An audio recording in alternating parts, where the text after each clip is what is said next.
So we're on TV now.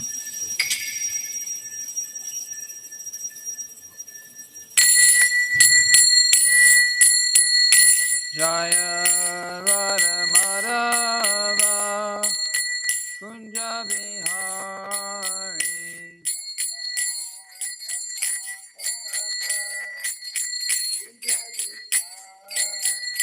Jaya Radha Madhava Kunja Bihari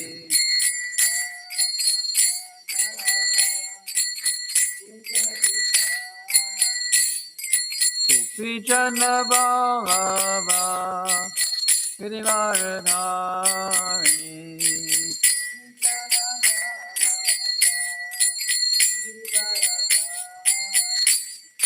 Gopi Chandra Ballava Girivaradhari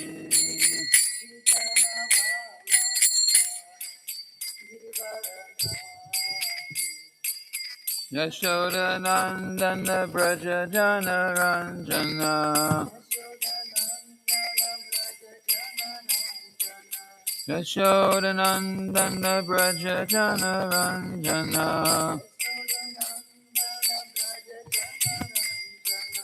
Yamuna Tira Vanachari Yamuna Tira Vanachari Jaya Radha Madhava Kunja Bihari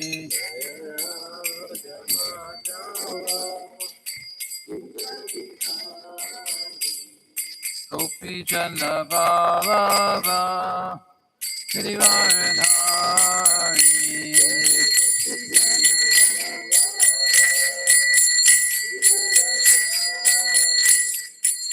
Yashoda Nandana Braja Jana Ranjana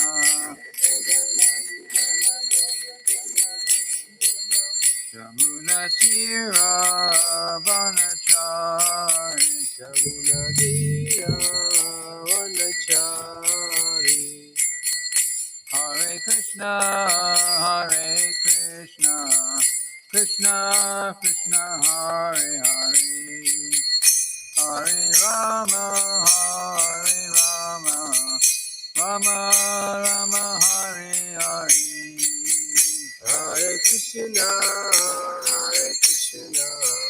Krishna Krishna Hare Hare Hare Rama Rama Rama Hare Hare Hare Krishna Krishna Krishna Hare Hare Hare Rama Rama Rama Hare Hare Hare Krishna Krishna Krishna Hare Hare Hare Rama Rama Rama Hare Hare Shri Guru Prabhupada ki jai.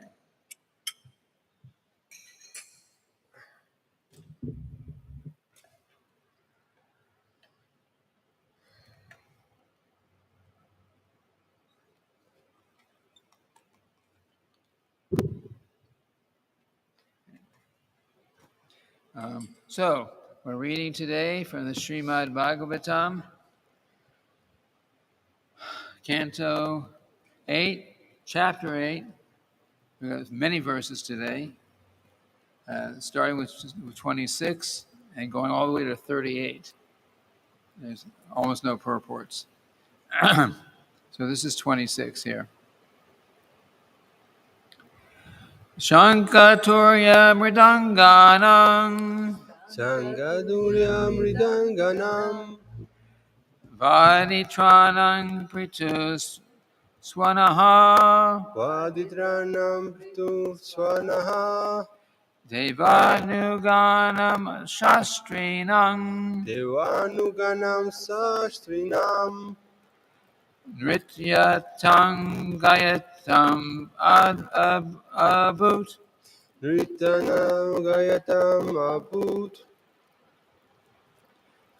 Shankaturya Mridanganam Sangadurya Mridanganam Vaditranam Pritu Swanaha Vaditranam Pita Swanaha Devanuganam Shastrinam Devanuganam Sastrinam Nrityatam Gayatam Abut Nritatam Gayatam Abut Shankaturya Mridanganam Sangaturya Mridanganam Vaditranam Pritu Swanaha Vadidranam Pritu Swanaha Devanuganam Shastrinam Devanuganam Sastrinam Nrityatam Gayatam Abut Nritatam Gayatam Abut Sankaturyam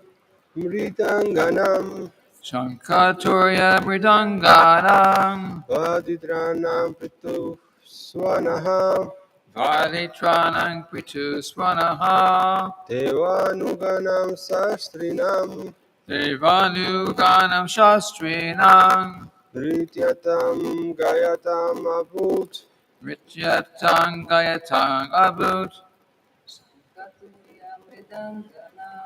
Shankaturya Mridanganam Vaditranam Pritu Swanaha Devanuganam Shastrinam Nrityatam Gayatam Abut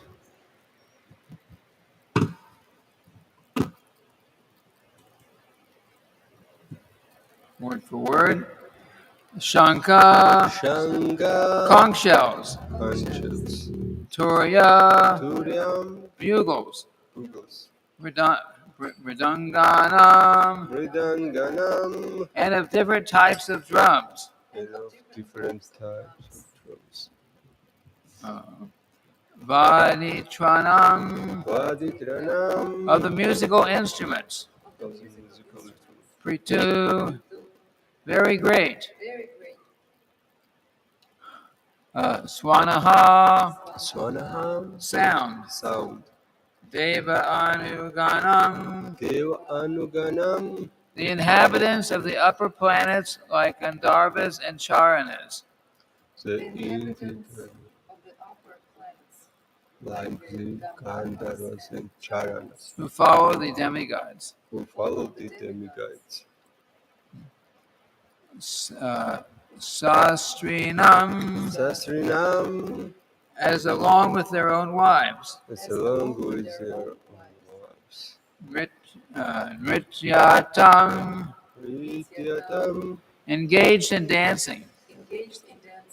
Gayatam, Gayatam singing. Abut, became.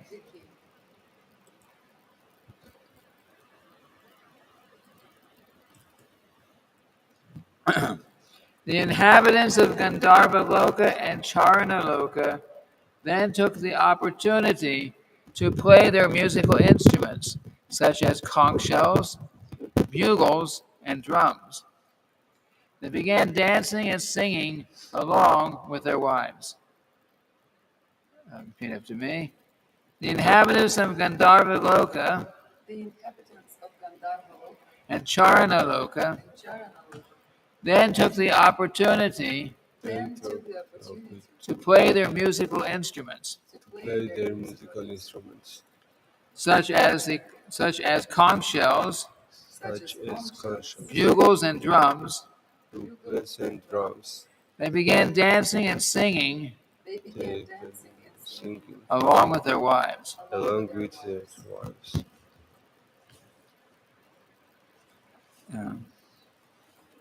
So that all these instruments like conch shells, bugles, drums, and other instruments, many of these are they're not new things on Earth. They're from the heavenly planets also. Um, so there's several verses here without purports, where there's no purport. So I'll just read through those. Lord Brahma, Lord Shiva, the great sage Angira, and similar directors of universal management showered flowers and chanted mantras, indicating the transcendental glories of the Supreme Personality of Godhead. Well, these verses all follow. Lakshmi Devi has just accepted Lord Vishnu as her husband. So they're responding to this.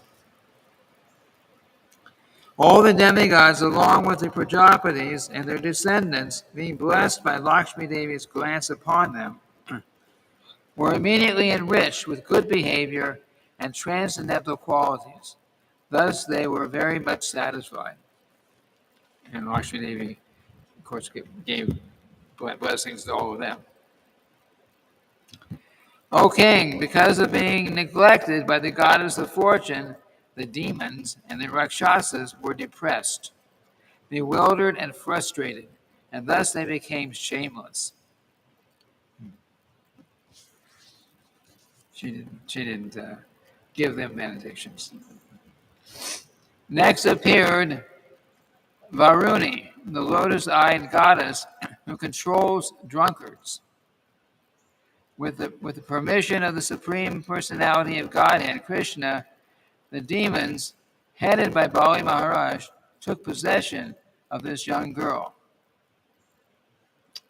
O king, thereafter, while the sons of Kashyapa, both demons and demigods, were engaged in churning the ocean of milk, a very wonderful male person appeared. The sons of Kashyapa. There's no purport, but I have to mention. So in Kashyapa Muni, they had um,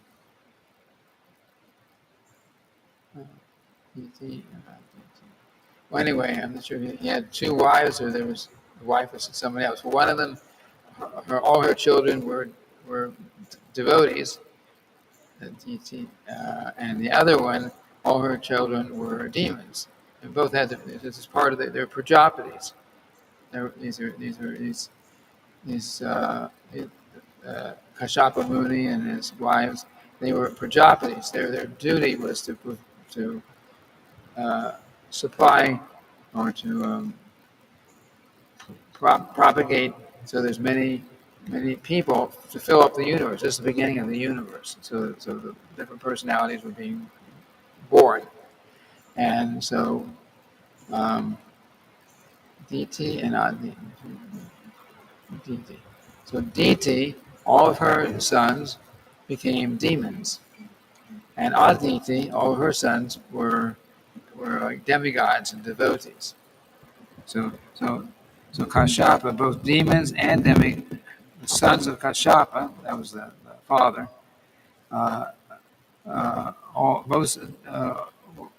O king, thereafter, while the sons of Kashyapa, both the demons and the demigods, were engaged in churning the ocean of milk, a very wonderful male person appeared.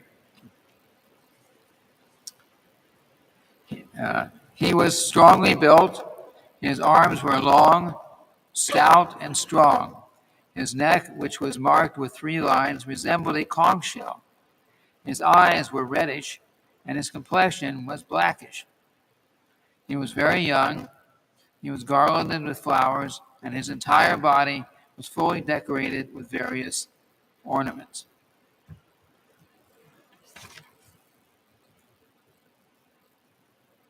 He was dressed in yellow garments and wore brightly polished earrings made of pearls.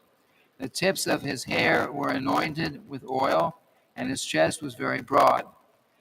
His body had all good features. He was stout and strong like a lion, and he was decorated with bangles. In his hand he carried a jug filled to the top with nectar. So finding the nectar that they've been churning the milk for is being delivered by this person. This person was, anyone know? Dhanvantari, a plenary portion of Lord Vishnu. He was very conversant with the science of medicine, and as one of the demigods, he was permitted to take a share in sacrifices. One short purport here. Srimad-bhagavatam remarks, Teshang satyach chalanartam harir dhanvantarayir vibhu samarto pyasaranam tu swahastad amuchad sudam. Dhanvantari, who was carrying the jug containing nectar, was a plenary incarnation of the Supreme Personality of Godhead. But although he was very strong, the Asuras were able to take this jug of nectar from his hands.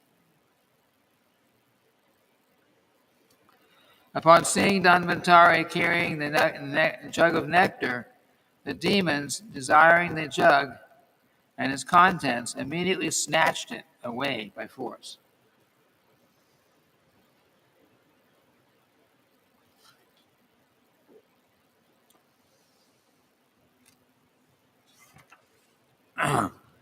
When the jug of nectar was carried off by the demons, the demigods were morose.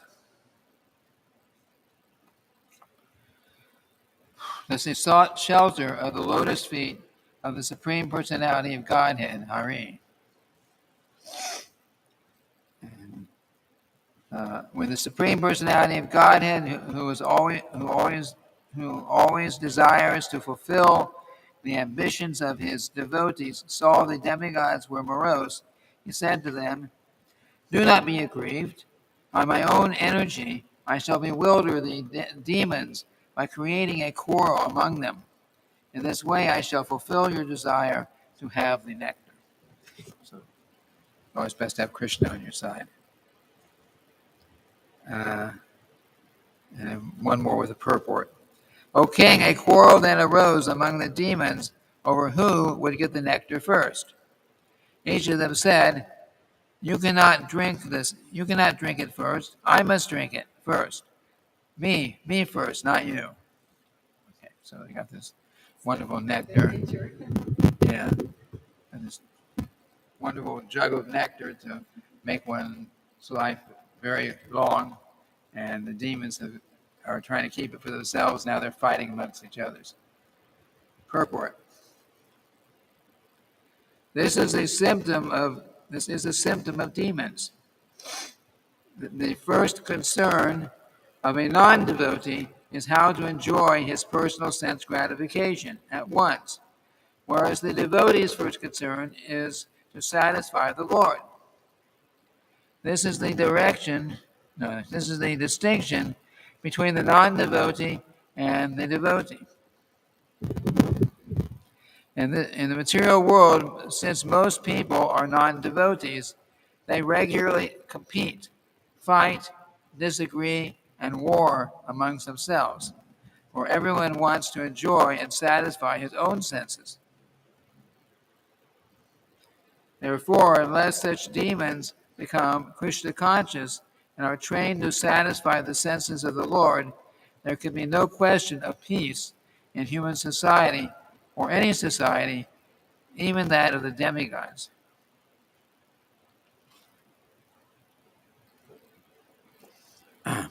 The demigods and devotees, however, always surrender to the lotus feet of the Lord and thus the Lord is always anxious to satisfy their ambitions. While the demons fight to satisfy their own senses, devotees engage in devotional service to satisfy the senses of the Lord. The members of the Krishna consciousness movement must be alert in regard to this point, and then their preaching of Krishna consciousness movement will be successful.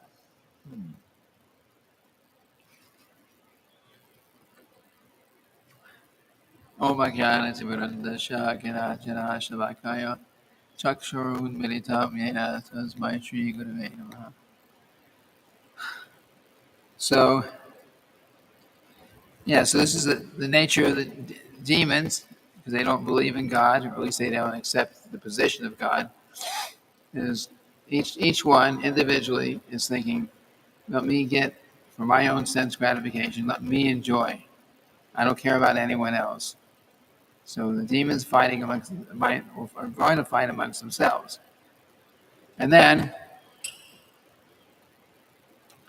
the devotees, if they're serious devotees, and we're trying to become serious devotees, when there's some disagreement, we try to solve the disagreement by doing something to please Krishna.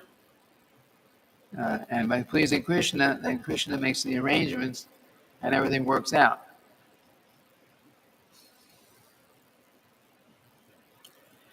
Sometimes there are great difficulties. Sometimes in the temple there are great challenges. It's not always conflicts between devotees, although we have our share some places.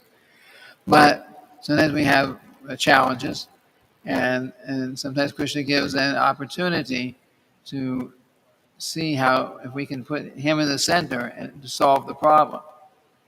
I remember once, it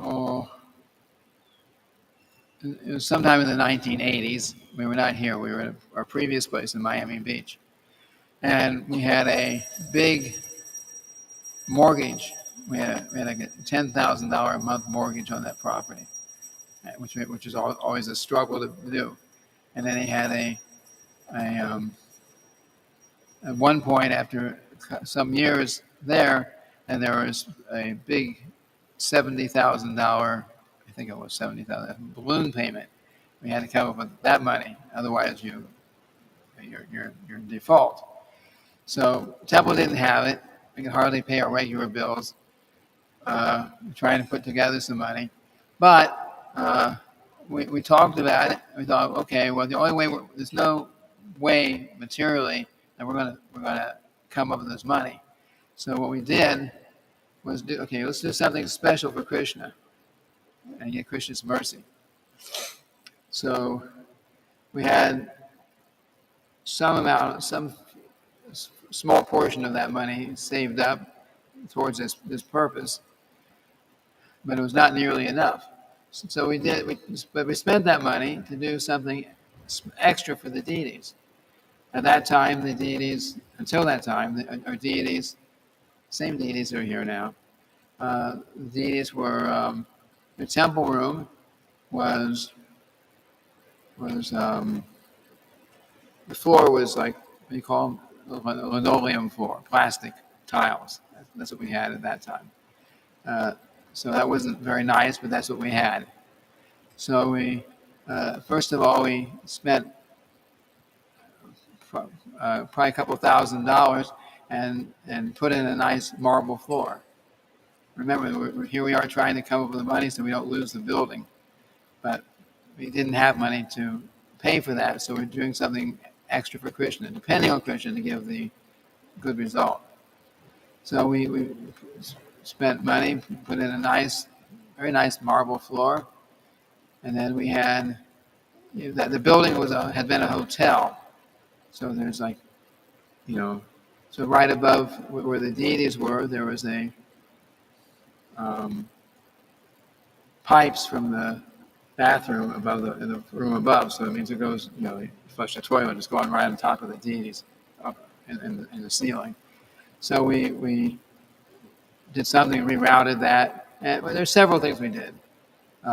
it cost money to do, and then of course we were making our endeavor to come up with the money somehow or other to pay this at the same time. Anyway, in the end, after a short time, somehow or other the money came up. Some of it was donation, some of it was loan, but one way or another we came up with the money and we paid off that big balloon payment, which we probably would never have been able to do based on the money that we had saved up. We couldn't have. We spent it, and we spent all that on giving Krishna a nicer temple room like that. So, example, so for someone who's of demoniac nature, and they have a situation like that, they're never going to say, okay, let me go to the local church or local temple and give a lot of money there to please God, and then maybe I can fix my material problem. It's not done. Nobody would do that.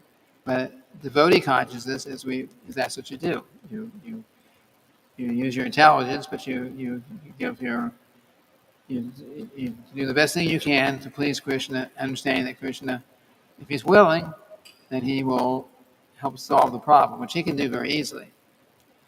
So here, and then of course, Srila Prabhupada is saying in his last sentence, or two, while the demons fight to satisfy their own senses, devotees engaged in devotional service to satisfy the senses of the Lord. The members of the Krishna consciousness movement must be alert in regard to this point, and then their preaching of the Krishna consciousness movement will be successful. So, of course, we have in ISKCON and probably in bigger temples than in smaller temples, because more devotees, you have more opportunity for disagreements. But we have there are disagreements, but if we Srila Prabhupada is urging that in the Krishna consciousness movement, that when we have disagreements, when we have conflicts, that we don't have conflicts, but rather we just try to work together to give Krishna consciousness to everyone. And in fact, we have the example, bad example, an example to learn from. Srila Prabhupada certainly told us about is the Gaudiya Math, when Srila Bhaktisiddhanta was present. Well, not so much when he was present, but right after he left. Srila Bhaktisiddhanta, Srila Prabhupada's spiritual master, he advised, he said that no one of you is qualified to take over this movement, in Srila Bhaktisiddhanta's movement, preaching movement. No one of you. So he said, you work together, you establish I don't know if we call it GBC, but it's the same idea. Leading devotees in that organization, work together, and as a group, you manage the preaching of the movement. That was his instruction. But very shortly after Srila Bhaktisiddhanta departed from this world, then his instructions were completely ignored. And there were one or two, at least two, individuals there who had been in leadership positions, who they felt that they should be the next big acharya, basically replace Srila Bhaktisiddhanta in what he was doing, which he already said that none of you are qualified to do this, so you got to work together. So they fought and fought and fought, and at least I'm not sure if any of them are still alive anymore, those who were originally fighting, but during Srila Prabhupada's presence, when preaching Krishna consciousness in America, he said that until this day, at that time, they were still, for so many years, they were still fighting in court to see who could get control of the Gaudiya Math. But in the meantime, the preaching stopped. for all practical purposes, it stopped. So Srila Prabhupada says, don't do that. He told us about that history so that we would know not to make the same mistake. If we have disagreements, we should somehow or other work it out amongst ourselves within ISKCON, work things out. Not everyone does. There's a lot of things that not everyone agrees on, but and some devotees have gone off and started their own movements and those kind of things. But Srila Prabhupada has urged us, no, don't do that. Don't fight amongst yourselves. Work together cooperatively. Srila Prabhupada says, your love for me will be tested. After I leave, your love for me will be tested by how well you cooperate with each other in carrying on this mission. Your love for me will be tested by how well you cooperate with each other in carrying on this mission. So that was Srila Prabhupada's big message for us. Don't try to fight with each other and see who can conquer who, but work together for the common goal of giving Krishna consciousness to others. And this basically is going on. The movement is spreading. We're certainly doing better than the Gaudiya Math did during the time that Srila Prabhupada was physically on this planet. And Srila Prabhupada, so we may say, well, if Srila Prabhupada wanted everyone to work together and carrying on the mission, if Srila Bhaktisiddhanta wanted everyone to work together and carry on the mission, then why did Srila Prabhupada come here and start his own mission? Well, the history is that Srila Prabhupada, he came to preach in America, which his idea was because of Srila Bhaktisiddhanta's order. So he came here with the intention that he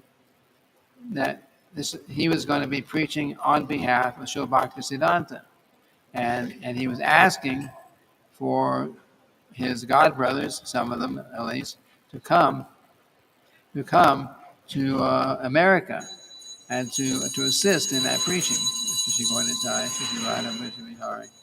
Jagannath Balaram Mani Subhadra Ki.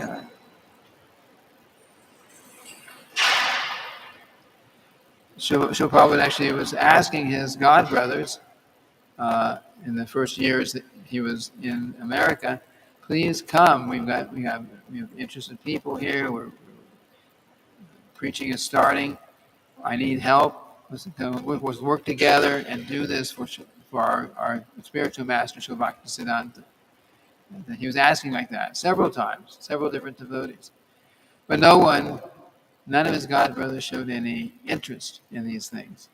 They showed no interest at all. So after that, this must have been the first year he was there. So after that, Srila Prabhupada, he said, okay, if they're not interested in helping, then I'll establish my own society and I'll try to carry on the same basic mission that Srila Bhaktisiddhanta had done, but it'll be under a different name, under the International Society for Krishna Consciousness. And in that way, so that's what Srila Prabhupada did, but he didn't.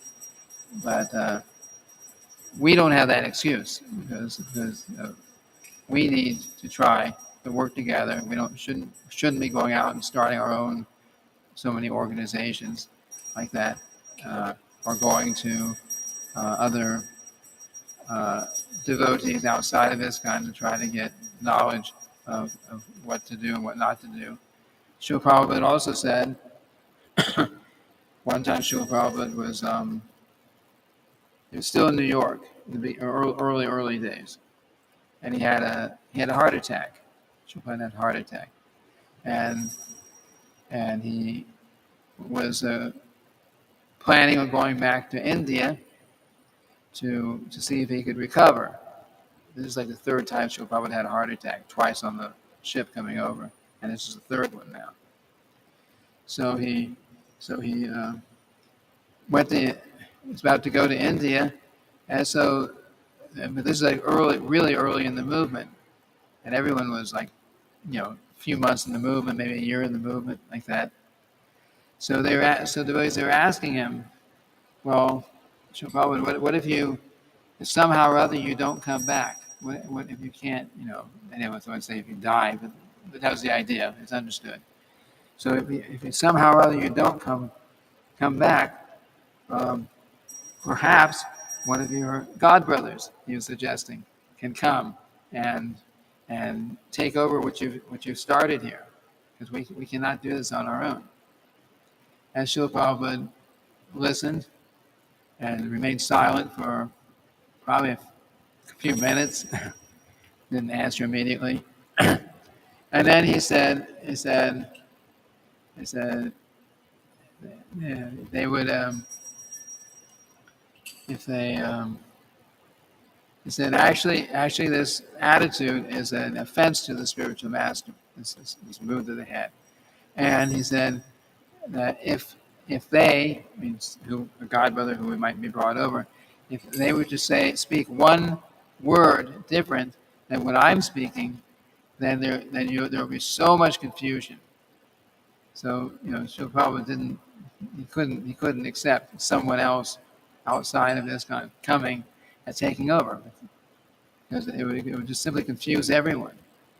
There would be so much confusion, because there are general principles that we follow, and there are specific details of how those principles are to be followed, and that's what the Acharya decides. So Srila Prabhupada was successfully preaching Krishna consciousness according to time and circumstance, and he felt certain that if someone else came who saw things in a different way, it would simply confuse everyone, and the movement would just dissolve. So anyway, these are a couple of points. Anyway, those are a couple of points. Any questions?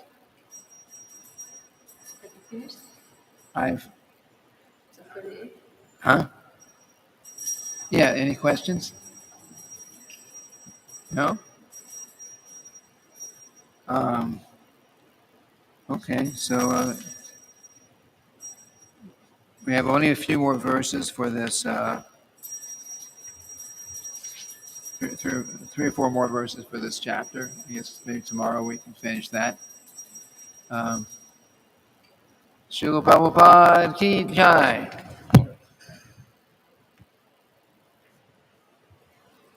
Actually, I never saw if anyone else had left a message.